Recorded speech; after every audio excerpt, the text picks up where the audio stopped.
but why don't you go ahead and check this video out.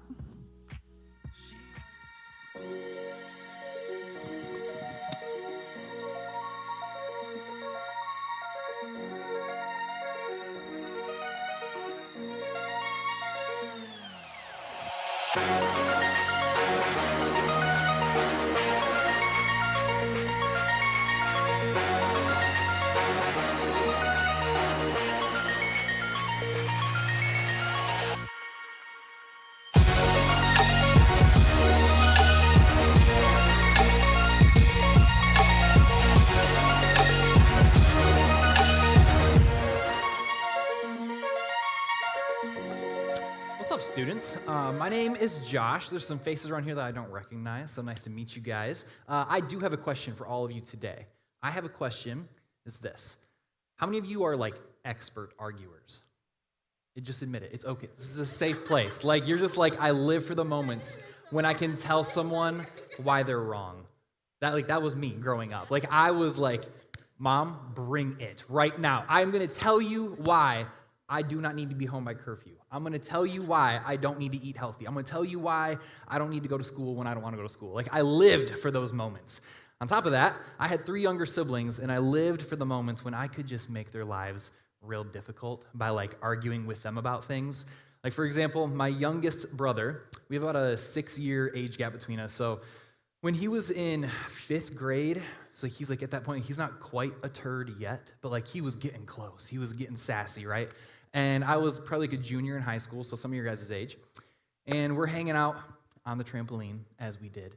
And there was this day, and he's talking to me as we're bouncing on the trampoline and everything. And I was just hey, what was the best part of your school? And he tells me, today we had chicken nuggets. And that was the highlight of his day.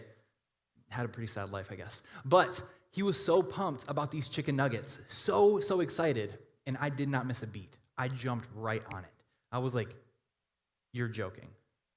Today, Dylan, today you ate the chicken nuggets. He's yeah, I ate the chicken nuggets, so what? I'm Dylan, didn't you hear what they were saying about the chicken nuggets today at school? He was what are you talking about? And I was Dylan, there's students who, if they ate the chicken, they're starting to turn into chickens. I know, it's stupid, right? No one would believe that in their right mind, but I'm this kid's older brother, and he's no, they're not. And I'm Dylan, yes, they are. There are students, clucking right now. And he's just stop it. And I could tell he was starting to believe me, a little bit. There's, that 1% where he's just is he messing with me? Or I don't know. And I'm and I'm going hard on this. I'm Dylan, we need to go to the doctor. This is serious. We need to get you help right now. And he's no, Josh, stop it, please. And I said this, I was Dylan, what are you saying? All I hear is clucking right now. And he's stop it. And at this point, he's got tears, welling up in his eyes. He is freaking out. I'm Dylan, speak English. I can't, what are you saying? And he's just screaming at me. He's please stop it. He's tears are rolling down his face. At this point, he jumps off the trampoline, is running inside. I'm Dylan, you're laying eggs. He never forgave me. And, but seriously, in that moment, obviously it's not true, but I'm in there arguing, and I had a craft of just convincing other people of things that I was just I didn't even believe it myself. But I was I just want to prove to myself that I can make anyone believe anything that I want to. And I tested that theory on my siblings all the time in the worst kinds of way.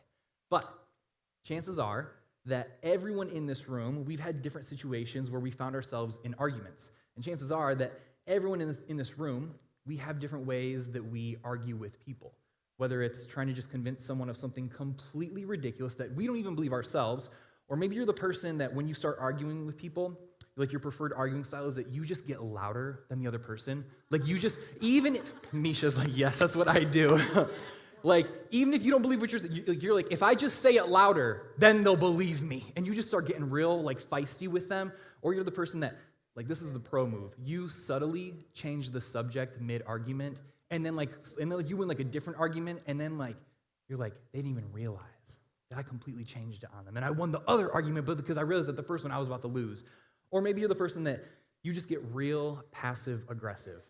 Or, let's be honest, I've seen some of y'all when you get mad. You're just plain aggressive. There's no passive in there at all.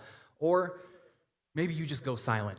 You're just like, nope, you know what? This person, they're full of it. I don't believe them. They have some jacked up beliefs. I'm not gonna even talk to this person anymore. And it's not even that you just like give them the silent treatment for the day. You're like, no, blocked on social media, blocked on the phone, moved your desk in the classroom. You're like, I'm not even gonna associate with this person anymore because the argument, like that's how you argue. That's how you try to win the argument. And there's no shortage of things for us to argue about. Like literally, I don't think that I can think of a single time in my life that I've seen so much arguing happening, whether it's on the media or whether it's on social media, or that's another kind of media. You know what I'm saying? Everywhere in life, there's some type of arguing. There's endless options. And some of them, they're not that big of a deal. It's things like, maybe you're talking with your parents, you guys are juniors and seniors, and you're just like, Mom, I need more freedom. You're like, I've got my license, I've got the keys, I've got the car. Mom, back off. Like, just let me drive around town with my friends. You just want some of that freedom. Or maybe it's that you're just like, who should get the spots on the team? Some of you guys spend all summer long practicing and training and just conditioning, trying to get ready for the sport that you're going to go out for, just to find out that you didn't get the spot that you were trying to get. And you're arguing with people about that. Or who has to actually do the work on the group project at school?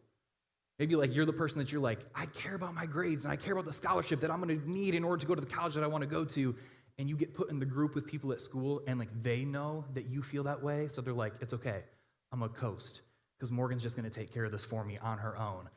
And just like, they're just going to like reap the benefits of all of your hard work. But even those are kind of like mid-level arguments that you're having to like sort through on a daily basis. But then there's like some of the serious ones, like the ones that people are about to like throw blows about, right? Like, who's gonna win the election? Or who should win the election? Things like, what should people do right now about guns or drugs, immigration, women's rights, just about anything else? There are so many things right now, so many things that we're arguing about. The world is full of arguments, is full of tension, full of controversy, left and right, and we just can't get away from it. And I feel like in the moments when the world feels like it is full of all of these really negative, really hostile things, we all tend to respond in one of three ways. The first way is that we just feel torn. I'm gonna be honest with you guys, okay?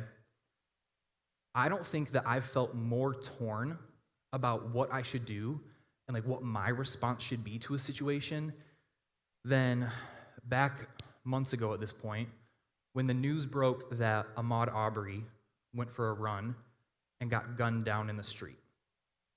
And I was just like, what the heck? Like social media blew up in less than a day. Like that was a lot of the stuff that triggered a lot of the hashtags and a lot of the things that we're seeing online right now, like people fighting with each other, all these I've never seen like memes that were meant to like not be funny, but like memes were like trying to like educate people about like, this is how you should feel about this situation. And I was like trying to figure out, like I was honestly asking myself, like obviously this is wrong, like no one should die in that way, like that's completely ridiculous that happened. But me asking myself just like what should I do? Like there were people signing up to like, run virtual 5Ks and stuff, or like there was like a certain distance they were supposed to run for him like in his honor. People were like, doing like Blackout Tuesday and stuff like that on social media. There were all these like things that we could do. And I was just kind of sitting there I wasn't sure like what the right thing was to do. And honestly, like just nothing felt like it was enough. I just didn't know how to respond in that moment of just feeling so torn. Or maybe in those moments when like everything is going crazy around you, you just go straight to anger. Like it doesn't matter at this point. You've made up your mind. If someone tells you that you have to wear a mask one more time, you're gonna just flip out on them and just tell them right off. Maybe you've already made up your mind about some of the big controversial things that we're hearing about in life today around politics and all those fun things right now, and you're just like, if one more person tells me this thing, or tells me that I should think this way, or think this thing, or tells me that I'm wrong about this, like I'm just gonna go off on them. Like you have no more grace, there's no more patience, no more friendliness at all. You hear those trigger words and you're just like, no, this is why you suck and you're a garbage human. Like that's like becoming like the response from a lot of people, right? We just go straight to anger. Or maybe it's this third way, is that you just couldn't care less. I'm gonna be honest, this is my wife. Like when we were on vacation a couple of weeks ago, that was when like the first presidential debate was on, and I was like, hey babe, like it's the end of the night, like let's relax, let's watch the presidential debate. And she was like, you're freaking kidding me, right? Like, why do we care about this? And she was like, we're seriously going to spend vacation watching these two old men just tear each other apart? She was not having it. Like, you guys know like that meme of like Michael Jackson like eating popcorn? Like when people just like say something really controversial on social media and people just start responding with that, like, my wife is Michael Jackson eating popcorn. Like she just goes and like her job is social media, so she has to be online all the time and she's reading all the comments and stuff and she's just like, y'all are dumb. You all are just like wasting so much of your time. She is the epitome of that meme. But no matter what the situation is, no matter what the circumstances that we're trying to navigate through and trying to figure out what should our response be, whether it's that we're feeling torn, that we just go straight to anger, that we couldn't care less. Typically, when we have to personally get involved, when there's something that is personally affecting us, something is gonna, like, we're gonna have to like wear masks, or we're gonna have to deal with a certain president, or we're gonna have to deal with some type of like mandate that a teacher is putting in place for our school. Like when it affects us personally, we feel differently about it. We're like, let me get in on that argument. And a lot of times, our main goal in the arguments that we are invested in, that we just have to win. Like that's all we really want. We want to win the argument no matter what it costs. And we will do whatever it takes in order to win the argument so that we can prove to everyone else that our opinion is right and theirs is wrong, because that's what the world tells us that we should do. And we've defined winning as just that, convincing them that they're wrong and convincing them that we are right, and getting them to come to the light side because they're in the dark side, right? Like that's what we've said. And then, worst case scenario, if we can't convince them to come to our side, then we're just like, cut off, unfriend, unfollow, blocked, get out of my life, you're the worst, you go be ridiculous over there on your own. Like those are the responses. People either become more like us or we cut them out. And that's how we've defined winning in today's day and age, in our culture today. But I wonder if there's a better way to win. I think one of the best ways that we can figure out what does it look like to actually win the argument is to look in the book of James. This is the book that Misha started preaching out of last week. We're going to continue that, but we're actually going to look at the very beginning of this book. It's James chapter 1, verse 19. James says this. He says, "My dear brothers and sisters, take note of this. Everyone should be quick to listen, slow to speak, and slow to become angry." Now, this is interesting because you may or may not know this. I think Misha maybe mentioned this last week, and if you watched it online last week, maybe you already know this. But James is the younger brother of Jesus. Some of you are like, what? Jesus had siblings? Yes, okay? James is the younger brother of Jesus. Now, imagine for a second. Some of you guys have older siblings. Imagine having an older sibling who walks around like they are God. You're like, I don't have to imagine. I've been living with that my whole life. But like legit, that was James' life. And we have reason to believe through some of the things that we read in Scripture and everything that James wasn't necessarily always a fan of Jesus and some of the things he was saying and some of the things he was trying to get people to believe about him. And it's funny that James is the person saying these things like, be quick to listen, slow to speak, and slow to become angry, because chances are that James was probably doing the opposite of those things. He was the person he was quick to tell others that his brother was crazy. He was quick to tell Jesus that there was no way that he was who he claimed to be. He was quick to defend what he thought and why he thought it. He was probably quick to make a point and take a stand and defend his position. He was quick to fight and quick to try to convince everyone that he was right. But somewhere along the way, that changed. Somewhere along James' journey, his perspective on who his brother, on who Jesus was, changed. And I have to believe that happened because James actually chose to listen. And that his listening allowed him to learn. That him listening to what his brother Jesus was saying allowed him to actually learn that, man, he's been telling the truth all along. He really is the Son of God. He really is God here on earth. That him having conversations with the disciples is what allowed him to learn, man, these guys believe it. Like, this is true. Jesus really is who he says that he is. James being willing to do that is what changed his entire perspective on who his brother was. James changed his perspective on Jesus and instructs us to listen first. Whether you are right or whether you're wrong, whether you know the whole story or whether you don't care what the whole story is, or whether you have a great clapback ready or no quick response. No matter what the situation is, James is saying, be quick to listen. Don't try to rush into an argument. Just listen. Be willing to listen. Be willing to learn. Listen first with the intent of learning instead of trying to change someone's mind. When was the last time that in the midst of all this heated conversation that you actually tried to just learn what someone else was feeling? that you just tried to have like an honest conversation with them about why they feel the way that they feel. It's not just about listening. It's not just about learning. It's about loving them. Like that is one of the best ways that we can love people right now. When people are so quick to want to argue with us about everything, for us to just say, not going to be about that today. I'm going to love you by listening and just learning from you, hearing your perspective, asking good questions. That's how we love them. We know that loving them is important. We see, I don't have it on the screen today, but in Matthew 22, 37 through 39, Jesus says that the two greatest commandments is to love the Lord your God with all your heart, your mind, your soul, and strength. And the second is like it. It's to love your neighbor as yourself. We are living in a world right now where people are not loving their neighbors at all. In fact, people are literally gunning their neighbors down in the street. That's the world that we're living in. And let me tell you something, students. You're 11th and 12th graders. I feel like you can hear this. I probably wouldn't say this to 9th and 10th graders.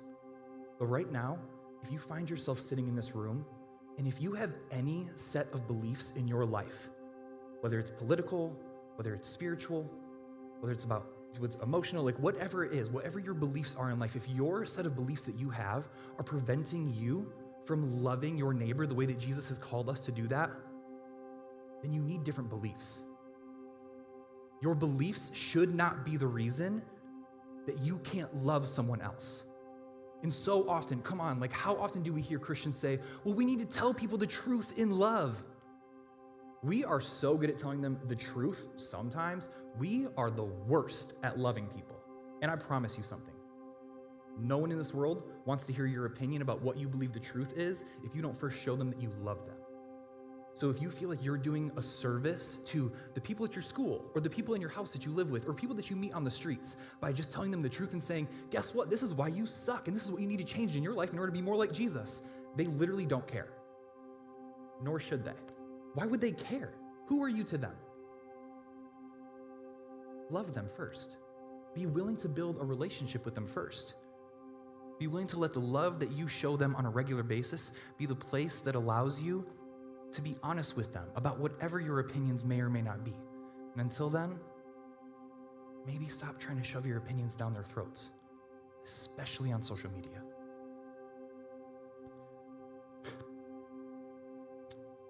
I think really this is what I want you to remember today. If you hear absolutely nothing else today, know this, is that you never win an argument if you lose the relationship. That's what we're talking about. Relationships are one of the most important things that you can hold on to right now. As juniors and seniors in high school, relationships have probably never been more important. You want to talk about winning a relationship or winning an argument? It does not include losing the relationship. It's about making sure that the other person realizes that their relationship with you is more important than your disagreement with them. So this week, I want to challenge you. I want to challenge you to do 3 things differently this week. First off, I have never challenged high schoolers with this, but I'm going to challenge you to do this. The reason I don't challenge people with this very often is because I am the worst at this, okay? So know that I need to work on this too. The first thing is I want to challenge you to memorize that one verse. Today, I very purposely kept it to one verse because I want that to be the one verse that you take home this week and that you can really internalize it, and not just internalize it, but memorize it. It's to be quick to listen, slow to speak, and slow to become angry. I want you to actually say that with me right now. Be quick to listen, slow to speak, and slow to become angry. One more time. Be quick to listen, slow to speak, and slow to become angry. This week, would you attempt to commit that to memory, commit that to your heart, and to live that out? The second thing I want to challenge you to do is just pause and pray. I promise you, in the moments this week when someone has their opinion all in your face and they're just trying to bait you with an argument, would you just pause and pray before responding to them? Something happens when you take a minute to just pray for the person who is trying to come up against you. The final thing would be this. Would you empathize with people this week? No one is trying to come at us with these arguments and stuff because they want there to be arguing. I think it's because people they're trying so hard to figure out what it is that they believe. And it's easier for them to believe those things if they know that we can believe them too. And in those moments, it's so easy for us to judge them and to be like, you're crazy, you're ridiculous because of that belief. But very often, the people who have different beliefs from us are very different from us in a lot of different ways. If I was to have a conversation with any girl in this room about all the things that I believe about women's rights, like honestly, it just doesn't matter as much as what you women believe about women's rights. And if I'm not willing to empathize with you about some of the things that women have been through that men just haven't, it's not fair. So I would challenge you to empathize with the people who maybe have different beliefs than you do this week. Like I said, I promise you students, this week, you're gonna be like in the classroom and a teacher is gonna say something political to you and you're gonna wanna pick up your textbook and chuck it at their face because you're gonna disagree with it. And you're just gonna be like, no, you're so wrong. Or you're gonna be sitting around the dinner table just trying to have a family meal with everyone. And your stepdad is gonna say something and you're gonna be like, you're the most ignorant individual I've ever met in my entire life because of that belief that you just said right there. I promise you there will be moments this week when you realize it's gonna feel like people are just trying to argue with you. And in those moments, remember that verse. Maybe try to fill in the blank on that verse. Like, whose name does that verse need to apply to in your life this week? Be quick to listen, slow to speak, and slow to become angry with who? Who is that person? Is it your mom? Is it a sibling? Your teacher? Your coach? A friend? Be quick to listen, slow to speak, and slow to become angry with them. Because when it comes to arguing, that's how you win. Every time. Let's pray. Jesus, thank you so much for 242 students. I thank you that even in the midst of a pandemic, that we can gather here together safely, that we can come here to just raise your name high and to just talk about what does it look like to live out the commandments that you've given us, to love our neighbors well? What does it look like to take some of the advice of your brother, to do these things, to be quick to listen to people, to want to learn from these people who have different opinions and different perspectives than us?